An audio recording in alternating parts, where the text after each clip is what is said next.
Elas sim. E por quê? A nossa mulher negra pode estar aonde ela quiser.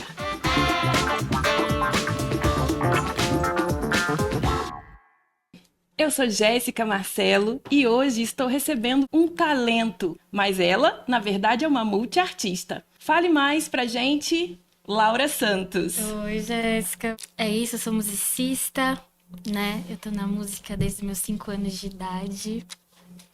O E que não é muito tempo, né? eu vou fazer 25 anos, então são 20 anos aí na música. E é isso. O universo da música, principalmente na área da música que você decidiu trilhar, é um universo que é cheio de desafios para a mulher. Conta pra gente como que você encarou tudo isso. Eu sempre tive muito apoio dentro da minha família. E eu acho que isso foi primordial, assim, pra eu aguentar muita coisa nesse meio artístico. Porque tem muita pressão, né? E ainda mais falando de você ser uma mulher negra, né? Existe racismo, existe misoginia, né? Então é um meio que você vai encontrar muitos obstáculos nesse sentido. Mas se você volta pra casa e tem gente que te apoia e que fala, olha, esquece o que o fulano, ciclano falou sobre você, ou sei lá, o teste que você não conseguiu, só continua e confia na sua, no que você No gosta de fazer, processo. confia no processo, nossa, já te faz sobreviver. Eu sobrevivi até hoje por causa da minha família, assim, com certeza. E essa compreensão toda é porque nessa família tem mais músicos? Com certeza. Tem muito artista, na verdade, na minha família. Meu pai sempre foi músico. Hoje em dia ele não trabalha mais com isso, mas ele toca comigo. Uhum. Ele toca na minha banda, né? E ele faz guitarra pra mim. E ele tocou por muitos anos em barzinho lá em São Bernardo do Campo, que eu sou de lá, né? Opa! E mas na minha família, a minha tia, né, a minha tia Mag, ela foi do teatro por muito tempo, né, inclusive de uma companhia de teatro que, assim, chega até a ser famosa aqui em São Paulo, que eu não lembro direito o nome, mas eu sei que no final tem Olho Vivo, no final, mas era uma companhia de teatro muito legal. Minha tia Débora trabalha com museologia, né? Ela é museóloga. Tem outros primos também, né? O Fernando Labê e a Fefe Camilo, que também são percussionistas de renome aqui em São Paulo. Nossa! Então, assim, é uma família que tem gente que faz, né? É Sim. uma veia da Tem arte. uma veia da arte. Como é que foi essa trajetória? Conta pra mim. Bom, eu iniciei meus estudos musicais não por uma pressão de família, nem nada, né? O que aconteceu foi que meus professores da escola, do prezinho, notaram que eu não estava aprendendo muito bem. Então, minha mãe percebeu que eu aprendia muito bem com música. Não aquele ensino convencional, né? Do tipo, é assim, assim. Eu aprendia muito com música, cantando, fazendo, né, objetos que tinham som. Então, para me ajudar nesse processo escolar, me colocaram na Fundação das Artes, que tinha um curso de musicalização infantil muito legal na época. Então, isso era 2004, mais ou menos. E então, com 4 aninhos, eu fiz o meu primeiro teste para um conservatório e passei. Não sei como é que era esse teste, mas passei nesse teste. Aí entrei na escola e dentro dessa escola de música, com 7 anos ali, você precisava escolher um instrumento. Então, com 7 anos, eu fui orientada, né, a entrar no clarinete, né? Sim, porque a gente era uma próxima pergunta, saber Aham, por que o clarinete, porque é um sim. instrumento que não é muito popular, não é conhecido, né? Pois é. Hoje em dia, eu acho até curioso, porque assim, eu tô dando aula há 1 ano numa escola lá em Diadema, uma Sim. escola de música. E dentro das igrejas, né, o clarinete é um instrumento muito usado. Então acaba que ele até é popular em certo sentido, mas não num sentido muito amplo, assim. E também tem uma figura muito popular que fez, acho que a geração Z inteira conhecer o clarinete, que foi o Lula Molusco. Ah, é Então, mesmo, é mesmo. então, assim, as pessoas conhecem ele e sempre quando me vêm tocando, falam, o instrumento do Lula Molusco é muito Ah, é o engraçado. personagem do Bob É o Esponja. personagem do Bob Esponja, exato. Então, mas sim, não é um instrumento muito popular. E eu não escolhi ele, ai, porque eu, né? Nossa, já tinha na cabeça com 7 anos de idade que eu tocava um clarinete. Eu queria muito guitarra ou violão, porque meu pai, Por influência do seu pai. por influência do meu pai, ele sempre tocou muito em casa, eu achava, era um instrumento que eu tinha na cabeça, né? E só que a professora que me dava aula na época, ela era uma professora do meio erudito, né? Então, e ela acreditava que eu tinha bastante talento pra ir pra música erudita, pra ser uma concertina, tocar em orquestra, enfim, me aprimorar nesse segmento artístico.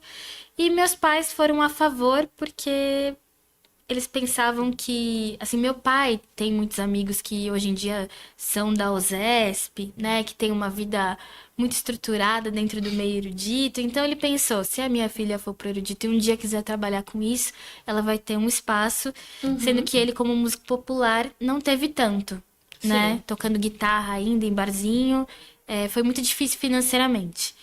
Então ele falou, boa, vamos colocar. E já pensaram num instrumento de sopro. Clarinete era o instrumento que tinha mais vaga dentro da Fundação das Artes, que não era um instrumento muito Conhecido. conhecido.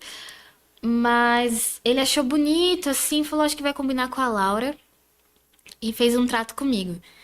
Se você gostar do clarinete, você fica. Se você não gostar, a gente vai pra guitarra e não tem mais conversa. E eu acabei fazendo minha primeira aula, adorei soprar.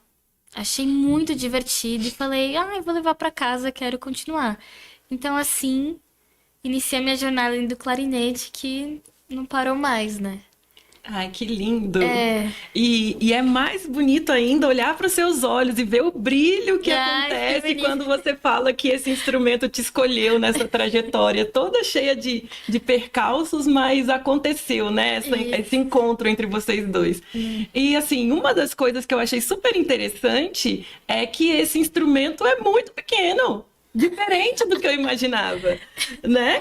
Sim. Quando eu falei assim, nossa, clarinete, aí você me mostra um instrumento pequeno, né? Que, tipo, que precisa de toda uma peripécia para ele ficar daquele jeito que a Daquele gente jeito. conhece, né? Exato, ele desmonta todo. Parece um Playmobil, né? Assim. Aham, é Isso é um Lego, um né? Lego. É. Mas eu acho que isso também foi uma coisa que eu, criança, assim, sempre achei muito divertido esse processo, né? Que é pegar um instrumento que você monta, né? Que você faz ele surgir, né? Ele Uhum, não é um instrumento que você pega ali, que tá que tá pronto. pronto. Não, Não, é uma magia, né? Você vai montando e depois sai um som dele. E é um instrumento muito curioso também, porque apesar dele ter toda aquela parafernália, tal, um monte de chaves, ele funciona por causa de uma pecinha, que depois eu te mostro qual que é, assim, mas Uhum. ele e é uma pecinha muito frágil, assim, que ela quebra por qualquer coisa, mas é a única coisa que faz sair som dele. É um Mas é a instrumento, magia é a dele. magia dele. É É o impressionante. coração. É o coração. É o Muito coração. bem. Bom, então a gente já entendeu onde é que o clarinete entrou, mas a gente sabe que no meio do caminho tem um monte de arte que aconteceu aí na sua vida. Então tem composição, tem cantora também, tem arranjadora. Me conta mais sobre essas outras artes que surgiram ao longo dessa sua trajetória. Eu acho que todas essas partes, né, tanto cantora, arranjadora, compositora, elas foram. Eu paro pra pensar e vejo que elas foram surgindo naturalmente durante essa trajetória com o clarinete. Mas elas aconteceram realmente de forma consciente juntas, assim. E foi logo quando eu tava prestando meu vestibular ali, com 17 anos, e que eu fiz a minha primeira composição e validei ela. Na verdade, já tinha feito essa composição, mas a primeira composição que eu validei, falei, gente, eu compus alguma coisa, sabe? Que eu olhei isso como uma possibilidade. E por que que isso aconteceu? Enfim, né? Desde todo a minha trajetória, principalmente em questão de aprendizado, né? Escolar dentro da música, né? Eu sempre precisei cantar, sempre foi necessário escrever, né? Você aprender a fazer uma partitura. Você às vezes tinha algumas lições de criação, né? Dentro das aulas de música. Então isso já vai te estimulando, né? Inclusive, por exemplo, eu fiz uma parte dos meus estudos foi dentro do Auditório Ibirapuera. Lá a gente tinha aulas de arranjo, né? Então já foram coisas que foram sendo estimuladas. Mas aí nessa época do vestibular, durante as férias, eu descobri que as fábricas de cultura elas estavam abrindo estúdios gratuitos para você ir lá e gravar sua música e eles colocavam no Spotify. Olha que coisa mais linda. Nossa. Não, mágico. E aí meus pais viram e falaram, Laura, por que você não tenta? Sabe? Tenta alguma coisa. Eu tinha feito uma musiquinha bem adolescente, assim, que está no Spotify, inclusive, hoje em dia. Tô lá como Laura Santos. E tive que fazer um arranjo, peguei todo o conhecimento que eu tinha, né, dentro das aulas, fiz o meu arranjo, montei, chamei a galera que estudava comigo e a gente foi pro estúdio e gravamos. Fomos pro estúdio e gravamos. E nessa música eu cantei, né? É um reggae, chama Emoji. Ai, que bonitinho. É muito legal, é uma música muito legal. E eu fiz ela com 17 anos, gravei ela mais ou menos nessa época. Mas eu fui lançá-la apenas na pandemia. Porque o que aconteceu nesse período que eu entrei na faculdade até a pandemia?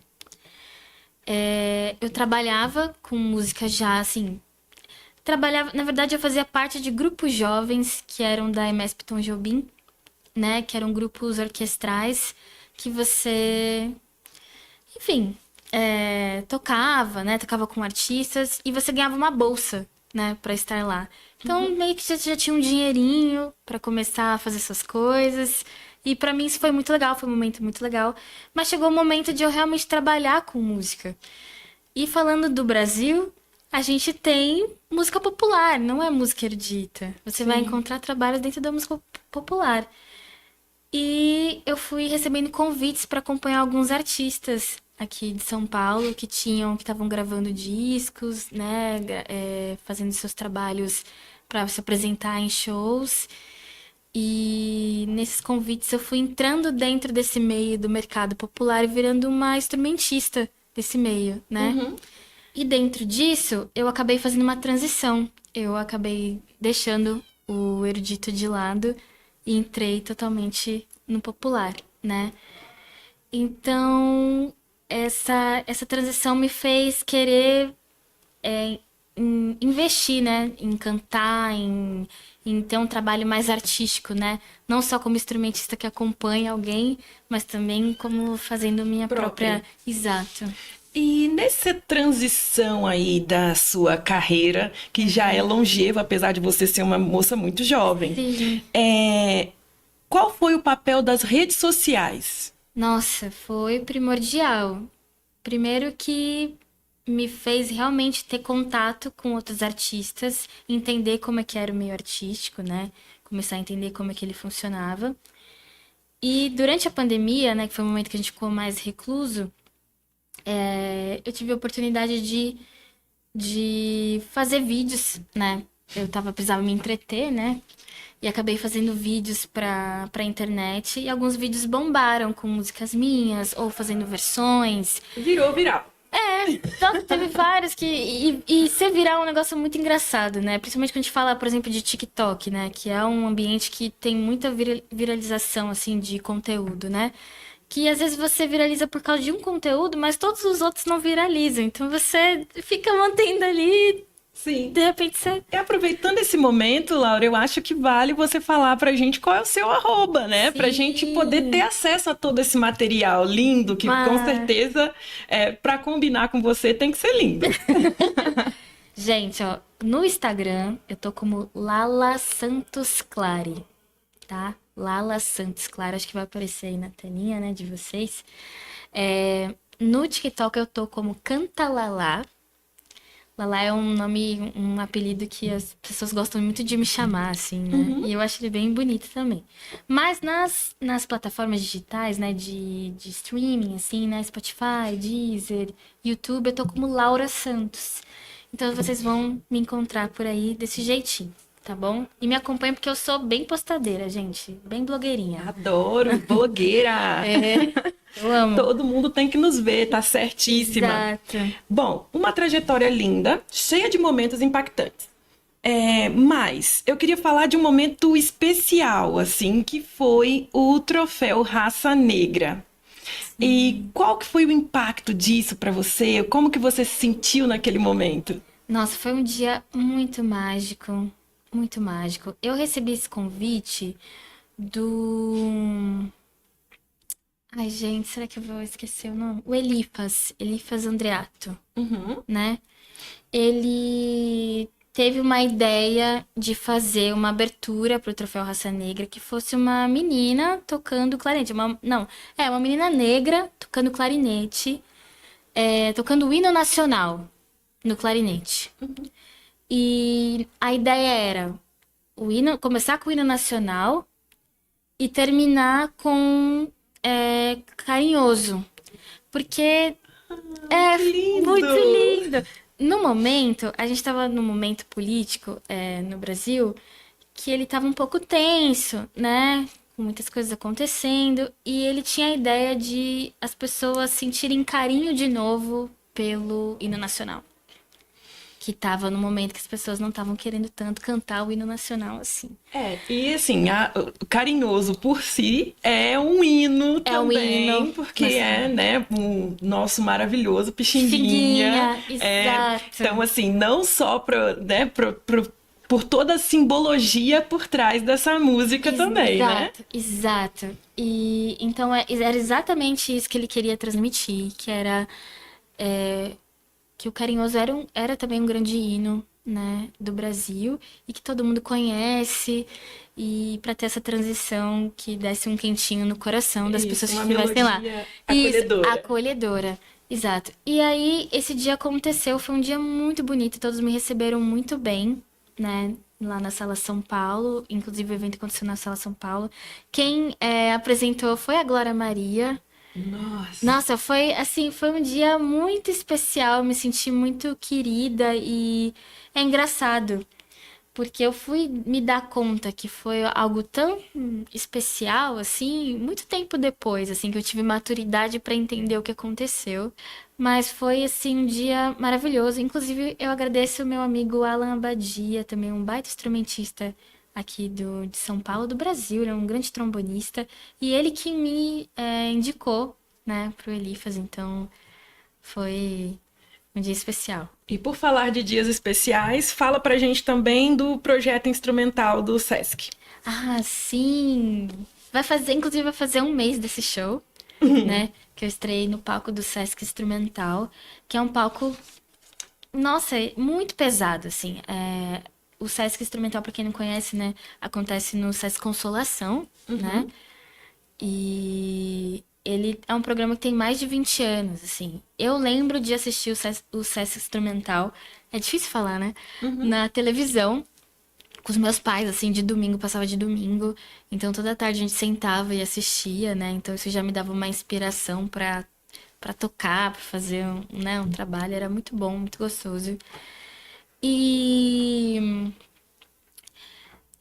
eu tive a oportunidade de estrear o meu primeiro disco solo nesse palco, que é o Corrente do Samba. Inclusive, para quem quiser ouvir, tá disponível nas plataformas digitais.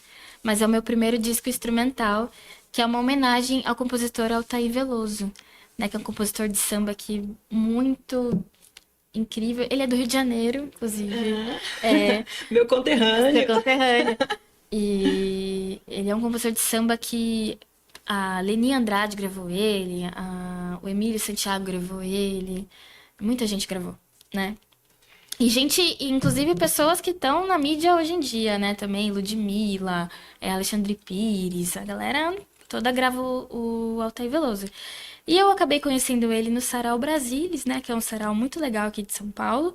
A gente se conheceu, eu toquei uma música dele pra ele, que é uma música que eu gosto muito, que é o 10-1. Ele curtiu e nesse dia também conheci o Newton Ribeiro, que é o empresário dele, né? Assessor. E o Newton Ribeiro, ele é de um selo chamado B-Music, né? Que antes era um catálogo chamado, que era um catálogo da Paradoxo, né? Uma gravadora, né? E nesse catálogo dele tinham vários discos e ele tava com um projeto que era transformar esses discos em instrumental, com artistas do meio instrumental. Ele já tinha feito 2 discos desse, com um do Cartola e outro do Jamelão. E ele queria fazer um com um disco do Altair Veloso. E ele vendo eu fazendo lá, ele gostou muito de mim, o Altair também, falou, vamos fazer? Vamos fazer. Gravei e ele falou, ó, a gente vai estrear esse disco no Sesc Instrumental. E rolou mesmo, rolou no dia 13 de maio. Nossa, que dia!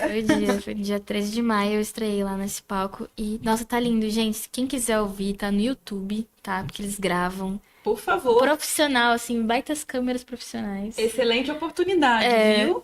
De ter acesso a essa musa. Isso. Bom, eu tenho uma pergunta e um favor que eu vou te pedir. Primeira pergunta. Qual a dica você dá para as nossas meninas que querem também ingressar no mundo da música? Legal. 2, eu preciso que você monte esse instrumento porque eu quero ouvir um pouquinho. Bora, fechou. Bom, uma dica que eu dou pras meninas é, gente, crítica vai ter o tempo inteiro, tá? Muitas críticas. E você tem que entender que você precisa confiar. Eu sei que tem dia que você fala, ah, não é possível, acho que eu não toco bem, acho que isso não é pra mim, acho que eu tô no caminho errado, mas assim, realmente abstece e acredita na sua música, assim. Se é o que você gosta de fazer, se você chega, pega o seu instrumento e fala, nossa, que gostoso é fazer isso aqui, como eu gosto de tocar essa música, faça. E outra coisa, nós mulheres, a gente tem uma força, a gente é tão bonita tocando. Então, assim, a gente dá de 10-0 nos caras, entende? Então, assim, gente, sério, confia, sabe? Até eu me senti empoderada agora. Gente, sério, põe assim, pensa no seu figurino, sabe? Tem a oportunidade de estar no palco, pensa no seu figurino, sabe? Vai pra tocar mesmo, assim. Ah, eu vou tocar uma nota, mas que seja a melhor nota daquele dia, tá? E confia no profissionalismo de vocês também. Eu acho que você ser uma pessoa que... Eu acredito que eu ganhei muito espaço na música, porque além de tudo, eu pensei no profissionalismo, que é você trabalhar muito bem, saber trabalhar muito bem, sabe? Então, acredite nisso e... É isso, confia na jornada que dá certo. Então agora me mostra um pouquinho desse seu profissionalismo todo, porque eu já tive acesso aos seus vídeos, fiquei encantada, mas quero ter essa oportunidade Ao vivo de conhecer esse instrumento, que eu tinha uma ideia tão diferente dele. Ó, gente, o muito legal do clarinete é que você pode comprar. Isso aqui é um case, né? Não sei se dá pra ver. Aí, ó.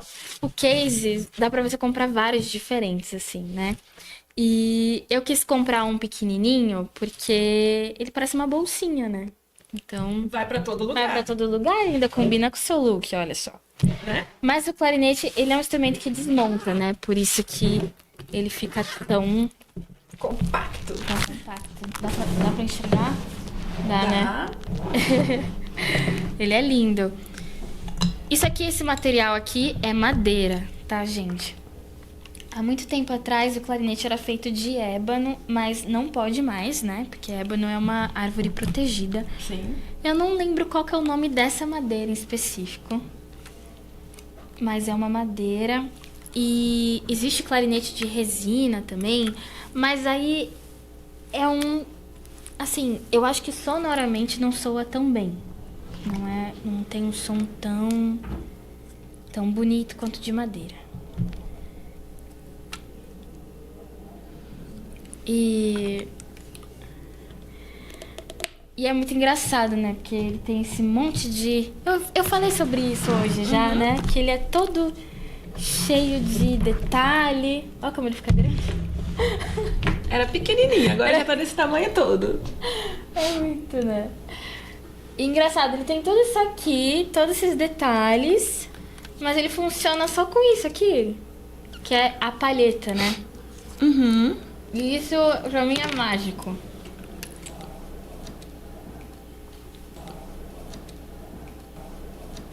Vamos encerrar o nosso programa com essa maravilhosa oportunidade de ouvir essa musa. Nossa, bora! Eu vou tocar uma música que é minha, tá? Ela tá no Spotify, foi a primeira música instrumental que eu lancei. E foi um grande orgulho, assim, ela conseguiu muitos plays, assim, naturalmente. Ela se chama Ô Mana. Acho que combina com o nosso papo, né? Não é? É.